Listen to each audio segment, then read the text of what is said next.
Hey guys, I've got another off-road electric longboard for you. This one is called the V3. It's from Blackhawk. It costs $799.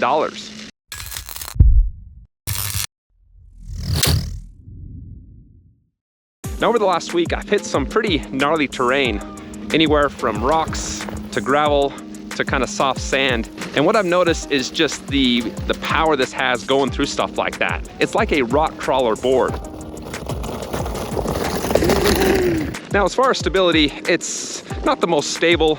I've tightened the trucks down as tight as they can go, and I still feel a little bit wobbly on it. It does fishtail a little bit if you're like on a gravel road. Nothing too bad.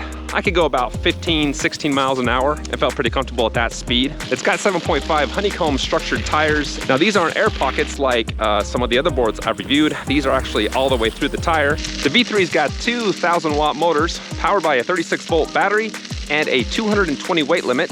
It has 4 speed modes with the highest speed reaching 20 miles per hour. Now I hit 21, 22 miles per hour. I was riding right along with my nephew on his scooter, and he was just calling out the speed as we were going by. So it does go faster than what it says it can go. And now he matched my speed on the dirt, and I was hitting anywhere from 15 to 18 miles per hour. That really is gonna depend on the type of surface that you're on. Out here, there's a lot of sand pockets, and so that does slow me down quite a bit. But when it's just a hard dirt, this thing can get up and go pretty good.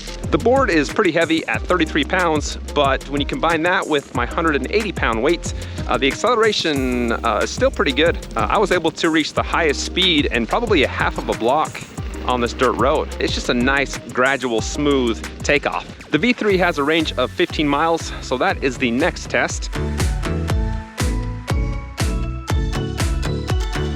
The remote is just like any other standard longboard remote. This is identical to about 3 other brands that I reviewed, with a acceleration brake wheel on the top, a power and reverse button, and then 4 battery indicator modes. The remote takes about 15-20 minutes to recharge, and they say the board takes about 3 hours, but I'd have to say it's more like 5 or 6. Now for the range test, I hit just under 6 miles, but I did go on some pretty gnarly terrain. It was very hilly, it was very rocky, there's a ton of gravel, and to be honest, I'm actually surprised it hit 6 miles. So if you take this on like a flat dirt road or even on the paved road, I bet you'll get closer to that 15-mile mark.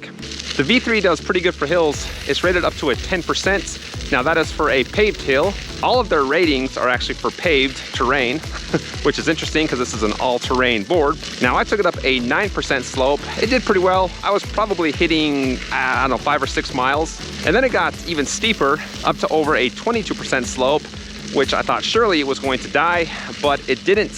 It slowed down quite a bit, but it was still going. It was like the little engine that could.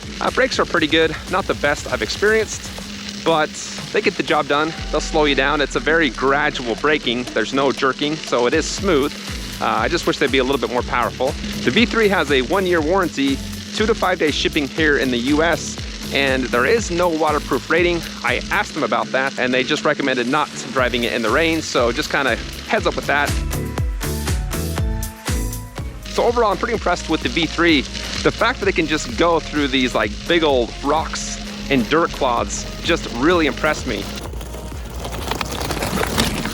So hopefully you enjoyed the video, you found it entertaining and informative. If you did, hit that like button. And if you're new to the channel, a subscribe would be awesome. Thanks for watching, and we'll see you next time.